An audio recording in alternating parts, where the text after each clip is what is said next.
जय हिंद दोस्तों। आज हम लोग पढ़ते हैं अम्ल क्षार लवण यानी कि एसिड बेसिस सॉल्ट। ये चैप्टर बहुत ही अच्छा है। इसका हम लोग अपने डेली लाइफ में भी इसका प्रयोग देखेंगे और इसके बारे में आगे पढ़ेंगे जिससे हमको बोर्ड की जानकारी मिल सके। तो स्टार्ट करते हैं। इसमें सबसे पहले हम पढ़ते हैं सूचक यानी कि इंडिकेटर क्या होते हैं। सूचक वे पदार्थ होते हैं जो अलग अम्लीय माध्यम में अपना अलग रंग देते हैं और क्षारीय माध्यम में अलग। इसको समझते कैसे हैं? एसिड और बेस। मान लो आपका कोई दोस्त है, एक दोस्त है, उसका नाम आप कुछ भी मान लो, ए है एक दोस्त। वो जब आपके पास जाता है तो वो आपकी तरह बर्ताव करने लगता है, यानी कि जैसा आपका बर्ताव है, लड़ाई झगड़े वाला, आक्रामक वाला, है ना। और जब वो आपके दोस्त के पास, दूसरे के पास जाता है जिसका शांत स्वभाव वाला है, तो शांति से बैठा रहता है। तो ये किसका काम कर रहा है? देखो, वो जिसके पास जा रहा है उसका अपना बर्ताव बदल रहा है ना। यही वो अपने बदल रहा है बर्ताव, यही बदलाव उसका कहला रहा है, इंडिकेटर कहला रहा है, सूचक कहला रहा है। बस सूचक भी कुछ ऐसे ही होते हैं। अगर एसिडिक मीडियम में गए तो अलग हो गए और बेसिक में गए तो अलग हो गए। अब सूचक दो प्रकार से होते हैं, एक तो होता है प्राकृतिक और एक होता है मानव निर्मित। अगर आपको ये कहीं कह दिया गया कि कोई भी चीज दो प्रकार से है, तो वो दो प्रकार अगर एक प्राकृतिक दिया हुआ है तो दूसरा मानव निर्मित होगा ही, ये निश्चित, दिस इज श्योर होगा।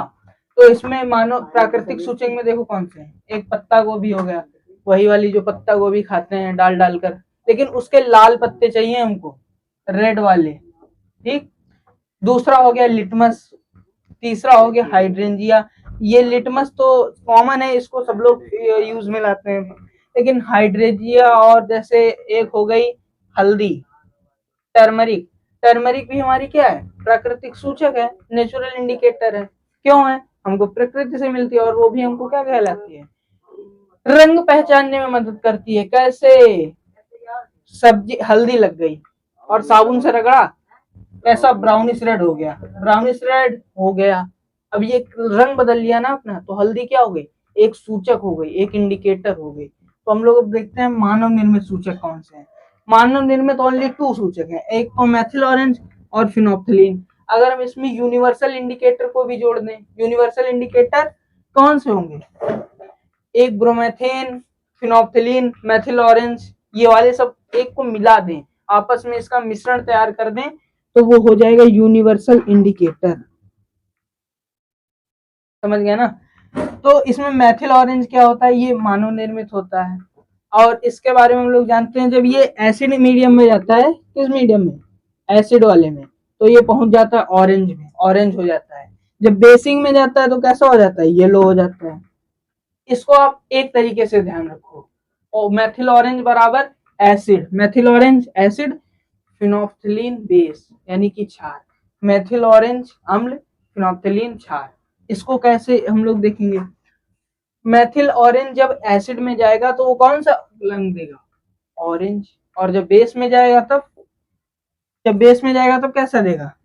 येलो। खाली बेस में जाएगा येलो देके देगा, ये आप लोग ध्यान रख लीजिएगा।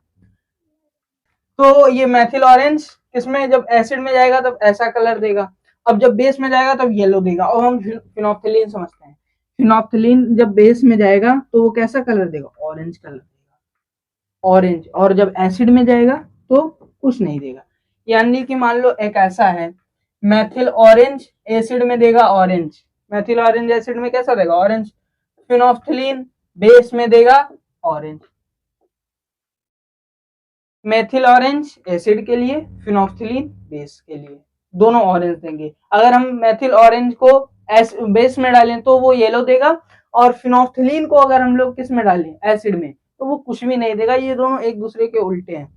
फिर हम लोग इसके बारे में पढ़ते हैं कि अम्ल की विशेषताएं क्या होती है, विशेषताएं और क्षार की विशेषताएं। तो अम्ल की विशेषताएं देखते हैं। जैसे हमने कोई अम्ल ले लिया, मान लो HCl ले लिया, HCl ले लिया, H2SO4 ले लिया, तो देखो यहाँ पर क्या होगा। अगर हम इसमें वाटर ऐड कर दें, किसमें? HCl में, तो यहाँ पर H+ आयन निकलने लगेंगे। कौन से आयन? H+ ion. और ये जो क्लोरीन है, क्लोरीन आयन बाहर निकल जाएगा, H+ आयन, क्लोरीन आयन। और जो ये वाटर है इसमें बन जाएगा H3O आयन, हाइड्रेनियम आयन बन जाएगा। तो ये किसकी विशेषता है?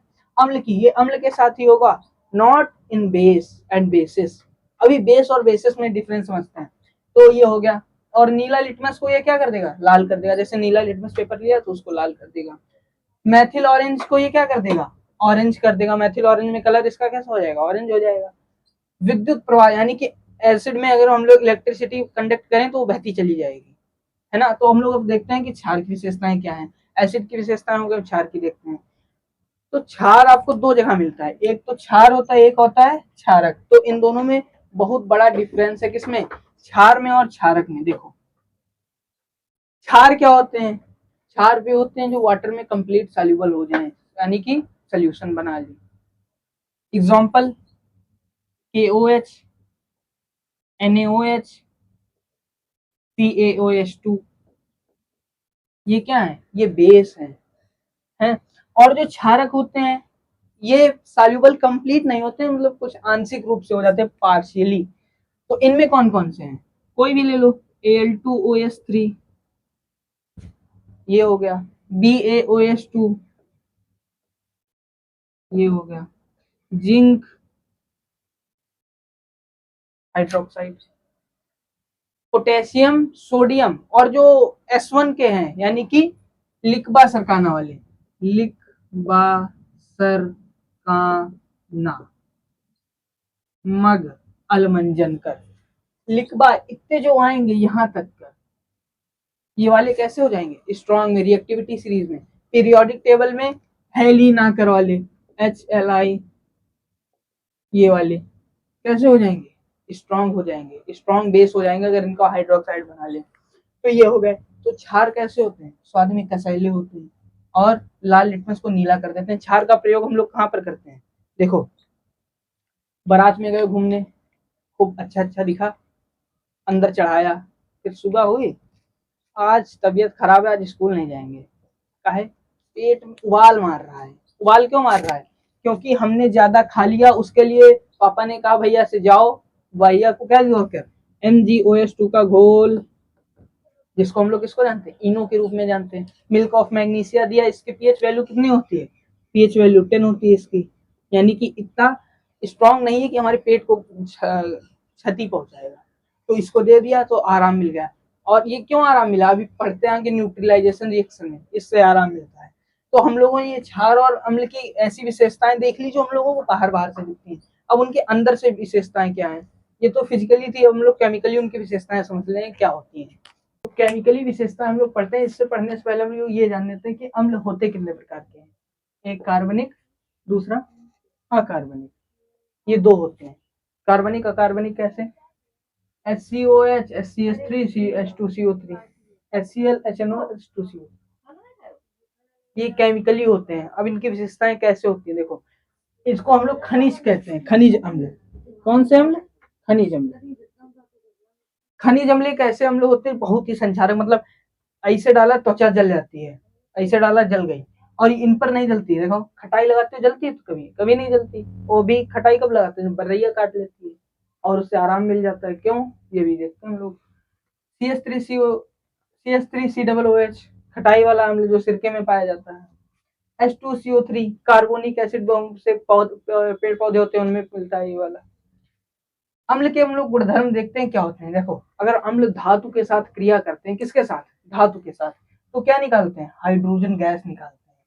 हाइड्रोजन गैस निकालते हैं विस्थापन क्रिया के साथ। देखो मैग्नीशियम की हमने रिएक्शन कराई HCl से, तो मैग्नीशियम क्लोराइड के साथ हाइड्रोजन गैस बनी। जिंक की कराई तो जिंक सल्फेट के साथ H2 बना। सोडियम की कराई किससे, HCl से, तो क्या बना, सोडियम क्लोराइड के साथ H2। मैग्नीज की कराई नाइट्रिक एसिड से, तो मैग्नीज नाइट्रेट प्लस H2। तो ये सब क्या निकल रहे हैं, H2 गैस निकल रही है। ये किसकी विशेषता है, एसिड की विशेषता है। अगर हम एसिड की रिएक्शन किससे करा दें, मेटल कार्बोनेट से, यानी कि धातु के कार्बोनेट से कराएं। धातु कार्बोनेट एक बताइए आप लोग, सोडियम कार्बोनेट ले, सोडियम कार्बोनेट की रिएक्शन हम लोग HCl से कराएं, तो देखो क्या बनेगा, तो बनेगा सोडियम क्लोराइड NaCl। फिर क्या बनेगा, SCO3 बचा, तो H एक ले लिया हमने और एक हाइड्रोजन ले लिया, तो क्या बना H2O। फिर यहाँ पर क्या बचा, CO2, तो ये बनेगा। अगर हम लोग मेटल कार्बोनेट की रिएक्शन किससे कराएं, मेटल कार्बोनेट की रिएक्शन किससे कराएं, किससे कराएं, एसिड से कराएं। और कौन सा एसिड, ये ध्यान रखना, यहाँ पर हम लोग तनु लेंगे, सांद्र नहीं लेंगे, तनु तनु अम्ल लेंगे, तभी ये वाली रिएक्शन होगी, सोडियम क्लोराइड वाटर और कार्बन डाई ऑक्साइड की रिएक्शन, तभी ये सब बनेगा। अगर हम लोग सांद्र लेंगे तो ये नहीं बनेगा, कुछ और भी बनेगा। तो हम लोगों ने पढ़ लिया कि इनकी विशेषताएं क्या होती हैं। अब न्यूट्रल उदासीनीकरण विक्रिया क्या होती है, उदासीनीकरण विक्रिया देखो, हमने कोई एक ले लिया सोडियम क्लोराइड, सोडियम हाइड्रोक्साइड ले लिया, उसकी रिएक्शन HCl से करा दी, तो क्या बना, सोडियम क्लोराइड के साथ वाटर। यही होती है उदासीनीकरण की रिएक्शन। सोडियम हाइड्रोक्साइड के साथ HCl यानी कि अम्ल के साथ क्षार की रिएक्शन से हमको क्या मिल जाता है, एक नमक मिल जाता है और हमको पानी मिल जाता है। तो जितना मैंने आपको पढ़ाया, अगर ये समझ में आया हुआ तो आप लोग कमेंट करिए, मैं इसका नेक्स्ट पार्ट जल्दी लाऊंगा। जय हिंद।